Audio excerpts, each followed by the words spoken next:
अक्खा India यानी पूरा भारत जानता है, बोलता है और मानता है। लेकिन कुछ लोग हैं जो जानते हैं, मानते हैं, लेकिन ना बोलते हैं और ना ऐसा होने देना चाहते हैं।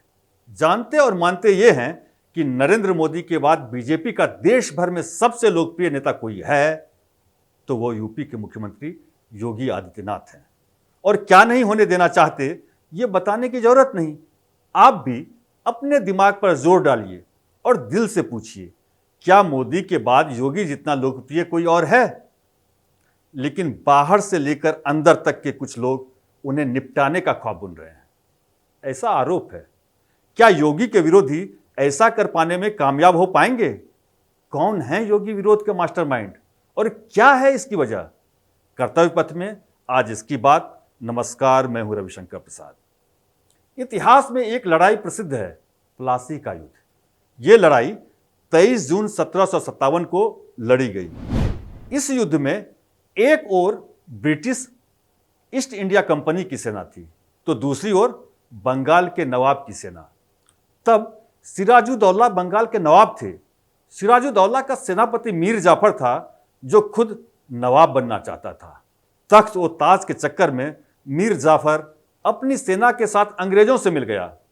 सिराजुद्दौला मारा गया और अंग्रेजों को भारत में पैर जमाने का मौका मिल गया।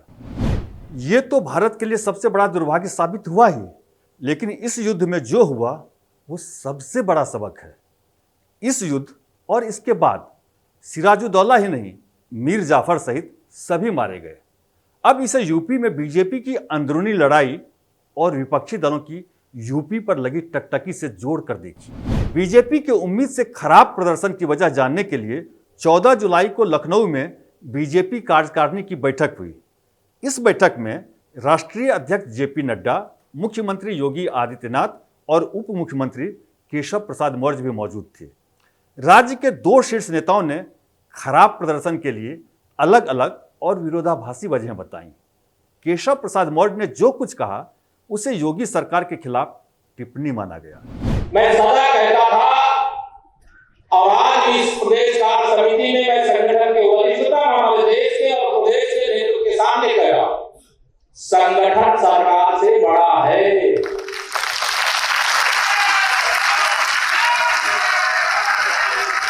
संगठन से बड़ा कोई नहीं होता है।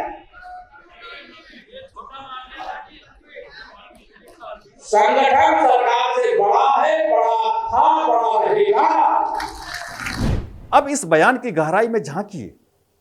केशव प्रसाद मौर्य कहना चाह रहे हैं कि यूपी की योगी सरकार पार्टी से बड़ी हो गई है, इसलिए पार्टी के कार्यकर्ता अपमानित, उपेक्षित महसूस करते हैं और चुनाव के दौरान इसी का असर दिखा। लेकिन मुख्यमंत्री योगी आदित्यनाथ मौर्य के आरोपों से सहमत नहीं। इसी मंच से मुख्यमंत्री ने हार की दूसरी वजह बता दी। कहीं पर जब हम लोग ये मान करके चलते हैं कि आत्मविश्वास में कि हम तो जीत ही रहे हैं, तो स्वाभाविक रूप से वहां पर कहीं ना कहीं हमें खामियाजा भी भुगतना पड़ता है। अब सवाल उठता है कि जिस सरकार में खुद मौर्य शामिल हैं, उसी पर सरेआम क्यों सवाल उठाए? हालांकि मौर्य के आरोपों से योगी बेअसर दिखे और मंच पर ही उन्होंने ये साफ कर दिया कि जैसे उनकी चल रही थी वैसे ही चलती रहेगी। इसके लिए उन्होंने मुहर्रम का उदाहरण दिया। भारतीय जनता पार्टी के कार्यकर्ता को किसी भी स्थिति में बैकफुट पर आने की आवश्यकता नहीं है,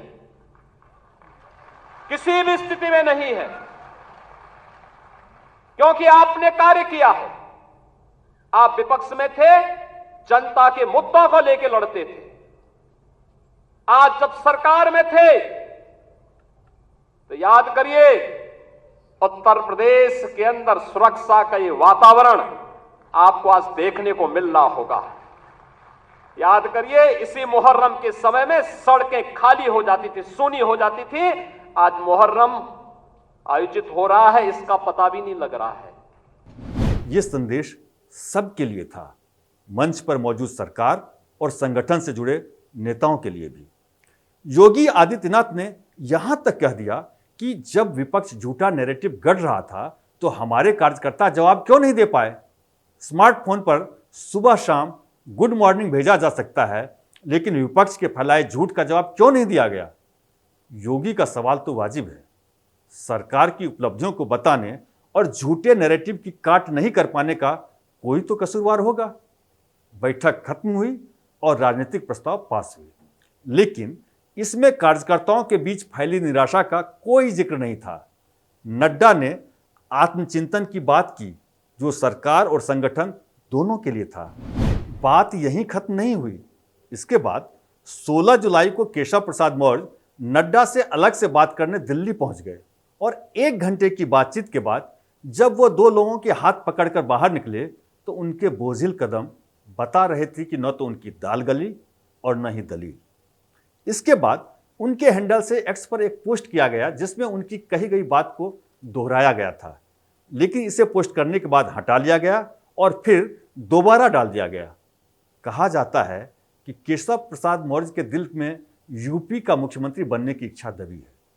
2017 के नतीजे के बाद योगी को कुर्सी मिलना वो आज तक हजम नहीं कर पाए हैं। इसलिए जब 4 जून 2024 को लोकसभा चुनाव के नतीजे में बीजेपी के हिस्से 33 सीटें आईं, जो 2019 से 29 कम थी, तो उन्हें उम्मीद की किरण दिखी।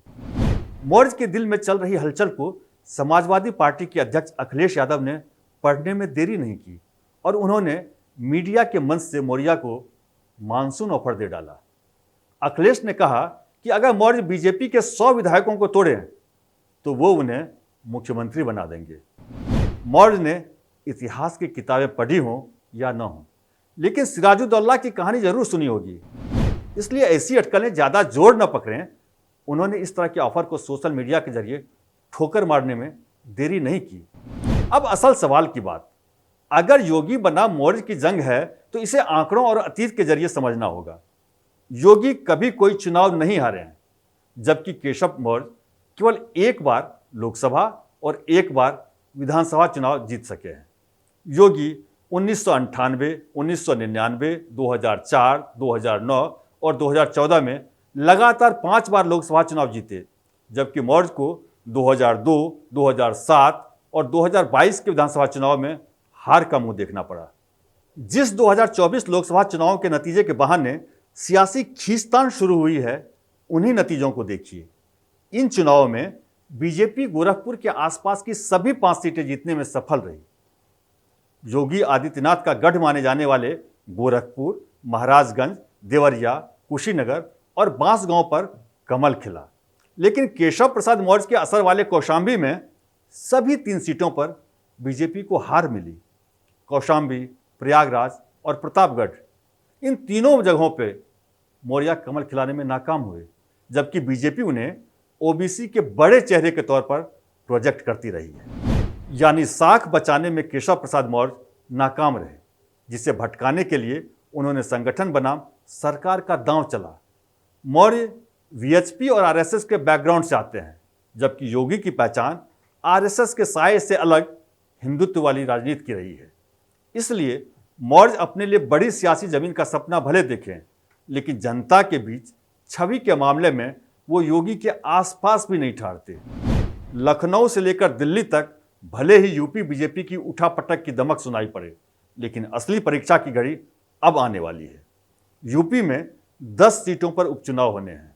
इनमें 5 पर समाजवादी पार्टी का कब्जा था, जबकि 1 पर समाजवादी पार्टी के समर्थन से आरएलडी जीती थी।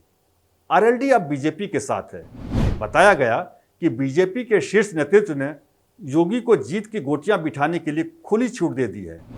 अगर नतीजे बीजेपी के पक्ष में रहे तो इंडी अलायंस की नहीं, योगी के विरोध में उठने वाली सभी आवाज लंबे समय के लिए खामोश हो जाएंगी।